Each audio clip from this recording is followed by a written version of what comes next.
Ano nangyari sa'yo, sir? Bakit? Ganun yung lakad mo. May kakaiba sa lakad mo, napansin ko lang ha. Yung nagbabarko ako. Hindi man ako mag-waiter ako eh. Yung 2022. Umuwi ako ng bago before end of contract. Umuwi ako kasi nagka-tama sa tuhod. Tinerapi ako almost 2 months. Okay na siya. Ngayon, mga ilang buwan, bumalik ako. Pero ito naman sumakit. Kaya nga yung paa mo parang ganun. Kaya May kakaiba. May short kayo? meron ako. Sige, nag-short kayo. Tignan ko ano yan. Hirap ako. Hirap lang yumuko. Kaya nga, Nag-akit ng motor, masakit na ako. no? Dito ka, tayo ka rito. Yung lakad mo, ganun no? Kaya nga, yung kasi Hindi yung kagaya nung hindi. may lakad ka na napapansin natin. Parang inaalala yun, parang maiksi. Kaya nga, Okay. ito ang problema ko ito eh. Higa ka, sir. Higa ka.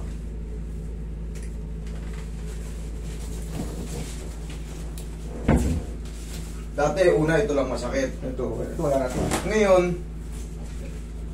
ano yung, di ba nagbabarko ka? Ano yung matatandaan mo bago siya nag-trigger, bago siya sumakit? Nagbubuhat-buhat lang ako naman, waiter kasi ako eh. Buhat-buhat ngayon. Sabi ng mga kasama ko, pare, iba na lakad mo ah. Oo, Ito kasi dito ako sa ano. Yan ang ginawa. Nilipat ko dito. Dito na Kaya nga, kakaiba yung lakad mo, kumbaga. Sabi Hindi mapapansin talaga na ganun yung lakad. Kasi, hindi pa kita napansin kanina eh. Pag tayo mo dyan sa upuan, Tapos kung pinagtataka ko, master. ang pinagtataka natin, ang liit na ng sampa mo. Tingnan mo rito, sir, sa ilalim. Kaya nga eh. Hindi na kita. Tingnan mo rito.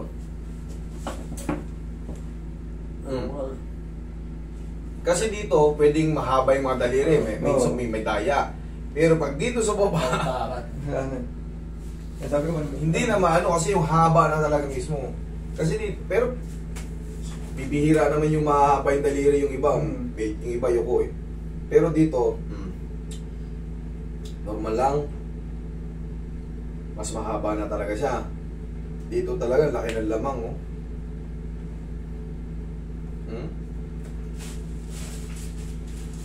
Sinipas mo rito. Dito ka, sir.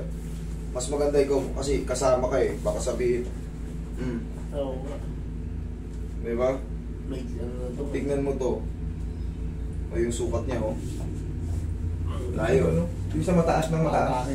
Mag-akbang ako ng ganan. Dati, 2-3 nag-akbang ako eh. Isa na lang eh.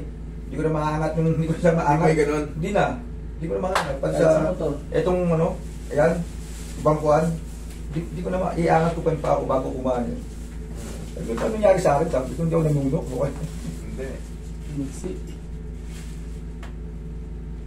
Yung sakit yun. Bakit? Hindi sa mga ano. Binti yung Ano yan? Susunod, sir, ipa-x-ray mo yung singit mo. Kasi, hindi mo namamalayan, baka may mga kilos kang ano. Waiter ka kasi, yuko, buhat. Hindi mo napapansin, umigkas yung ano mo. Nagkaroon ng ibang posisyon, tapos bumuhat ka na mabigat. Siyempre, pag nasa barko tayo, palagi tayong busy. Mararamdaman na lang natin yung kirot pag pahiga na tayo eh. Siyempre, barko, alam ko naman yun, kasi may mga kilala ko nagbabarko. Katulad yan, sa kitchen kayo eh. Walang pahinga niya, walang day off.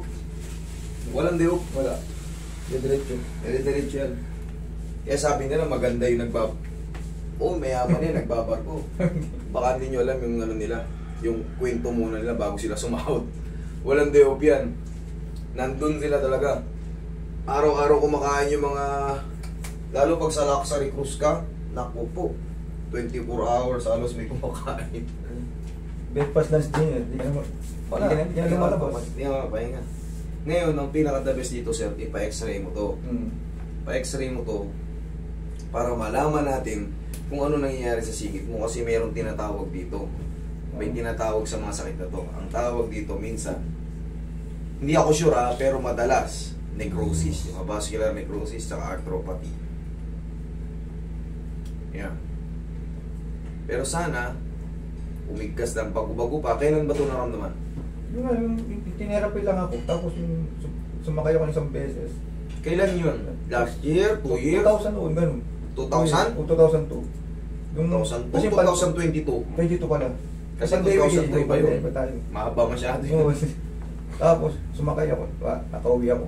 Hindi pa nalakad pa. Napansin na nila, pa nalakad mo. Kaya Kasi sabi ko, talaga "Ano ng eh?" tao nakakaharap sa'yo. Sabi ko, "Di ko alam, Kasi sabi ko eh." gumaganon ka. Ika.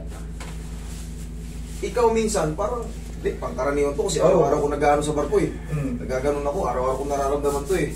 Pero, yung ibang tao, nakikita nila, hindi lakad ng normal yung brain kasi parang may pectus na yung lakad mo eh. Tsaka liit na nga oh. Kahit hindi ko hawakan, makikita mo talaga na ano eh oh. Dito lang oh. Bumaon sir, bumaon. Ngayon, katagalan kasi naman yan to. Katulad yan, 2 taon mo na itong inaano. Yung balakang mo madadamay yan. Bakit? Kasi imbalance ka. Ngayon, yung muscle mo sa back, magsusuporta yan. Magkakaroon ng spasm, katagalan, mga ngawit. So, anong lalabas pag nangawit? Iinta ka sa balakang. Yung mga muscle mo sa legs, siyempre, masisira din yan. Lambutan mo lang. Yan. Lambutan mo lang. Yan. Huwag mong tigas ha. Hayaan mo lang mahatak. Isa pa. Kahit ito ang maliit, hahatakin. Kahit ito ang mahaba, hahatakin ito. Kasi magbabalance pa rin yan kahit anong gawin ko. Lambutan mo lang. Yun. Malalaman ko kasi pag dinitigasan mo. Kasi nakahawakan kita eh. Isa pa. Lambutan mo lang. Laglag mo lang katawan mo. Yan.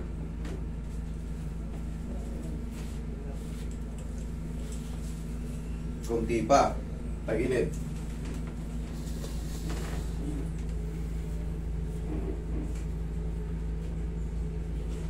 Ngayon, dito sa treatment natin, malamang babalik ka pa. Hintayin ko yung x-ray mo. Titignan ko kung anong itsura ng ano mo. Kasi once na magka-ABN ka, pero sana wala naman. Madali lang to pag wala kang ABN. Pero pag may ABN ka, giginhawa ka lang. Tatagal ng mga ilang buwan. Pero, babalik. Kasi, nagkakaroon ng damage yung mga acetibular mo. Lambutan mo lang katawan mo. Lambutan mo lang. Sige, lambutan mo lang.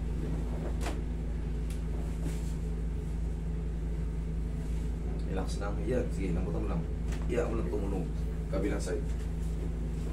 Isa yan sa magpapaginawa sa'yo. Pag natanggal yung lock, kailangan yan tumunog. Tumunti ka sa katawan mo. Hindi naman masakit yan. Kung masakit man yan, konting-konti lang yan. Pero in a few seconds lang yan. Lambutan mo lang. Sige, isa pa.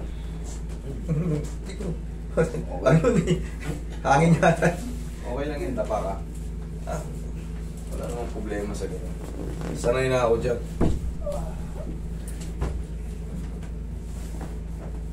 Huwag mo kasing pigilin yung katawan mo. Hayaan mo masaktan ka na ako. Hindi naman sobrang sakit yan. Yan, lambutan mo lang. Hayaan mo lang masalansan yung katawan mo. Kita mo, napakatigas ng mga karni-karni mo. Bakit? Kasi pinipigil mo.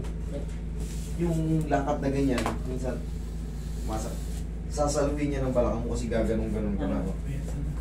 Oo. Sinasalo ng bigat yung mga muscle. Tutulong yan pagka imbalance ka na.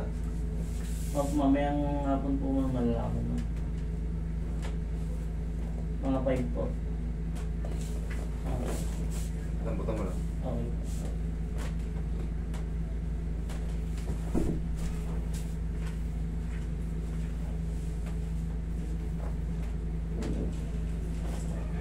May bar sa dalawang singit mo. Lambutan mo lang. Pero itong mga to, hindi ka man nadidisgrasya, di ba? Talagang kung malamang may mga problem ka sa joint, malamang na inaaray. Mataas ka ba sa ano? May mga lahi ba kayo mga arthritis? Meron. Ay kaya. Pagka malakas ka sa mga alat, pag dihaya ka.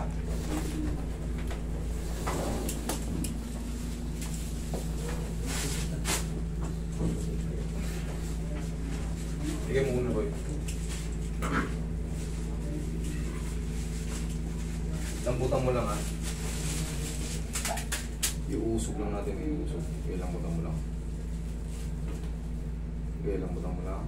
Kung labanan. Yan. Iyan mo lang. Isa pa. Isa pa. Yan.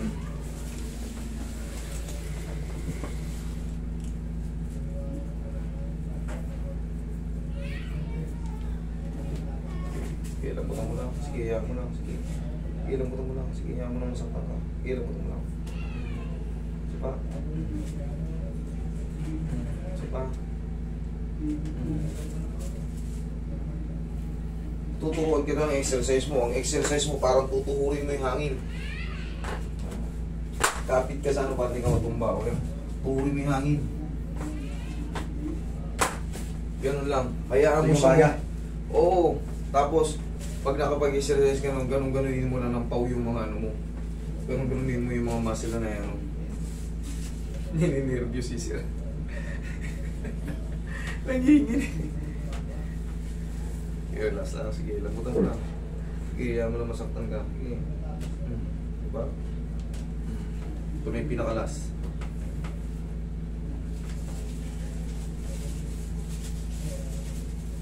Sige, pitin mo. Sige. Sige, laksa mo. Isa pa. Thank you. Last na. Final. Lambutan mo lang.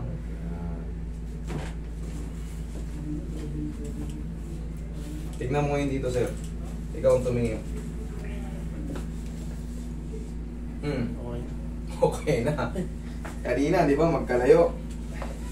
Yan, bumaba na yan. Ngayon, sir, hindi pa yan maano. Huwag ka muna magpakatiwala kasi hindi pa natin nalalaman yung pinaka-loob ng ano mo. Ngayon, sana lumis lang nung kabubuhat mo. Hindi pa siya talagang totally damaged kasi nagkakaroon ng parang kanina lang yan, may osteolytic distraction. Pero sana wala ka pang ganun. Yun kasi 69 years old na yun. Pero kung bata-bata pa, sana agapan pa natin. Upo ka. Ay, tayo ka. Ito na, kapit ka rito. Yan. Okay, sipa-sipahin mo yun. Tutuloy mo yung hangin. Yan, kabila. Kabila, yan. Tapos yan nga, pag nagkaganyan-ganyan ka, massage mo yung mga masin-masin mo dito mo. Okay? Tapos yung ganito. Sige, tungtong mo yung paa mo dyan. Tungtong mo. Yan, sige, tungtong mo. Oh. Tandahan. Kunti lang. Unti-unti lang. 1, 2, 3. Yan, okay lang yun. Sige, pagka alam mo masakit, awat. Doon ka muna sa mas mababa. Sobrang taas yan eh. Sa mas mababa ka muna. Yan, okay. 1, 2, 3, baba. Ganun lang kabilis. Huwag mo ano. Tasampa mo na. Diba dati hirap ka sa mga ganyan kataas? Alam mo naman yun eh. Ngayon magbabago na yan. Tapos yun niya. Yan. Palagi mo lang gaganyanin. Hayaan mo lang siya mangawit. Eh kasi sa una, para ka na nag-gym sa una. Sakit ang ano ko. Ito rin palinaw sa akin yun. Nag-ganyan ako sa therapy. Yes, itinuturo ko talaga yan. Kasi nga, para mas makatipid kayo, tinuturo ko yung self-therapy nyo araw-araw yun. Ngayon, bumalik ka rito sa September 2 ha, o kaya September 3. Kailangan may x-ray na yun ha. Mas mababasa pa natin ha. Okay? Kita mo, tumaas na. Okay, tapos bumili ka ng paukat samantala. Ganyan-ganyanin mo yung mga muscle mo sa singit ha.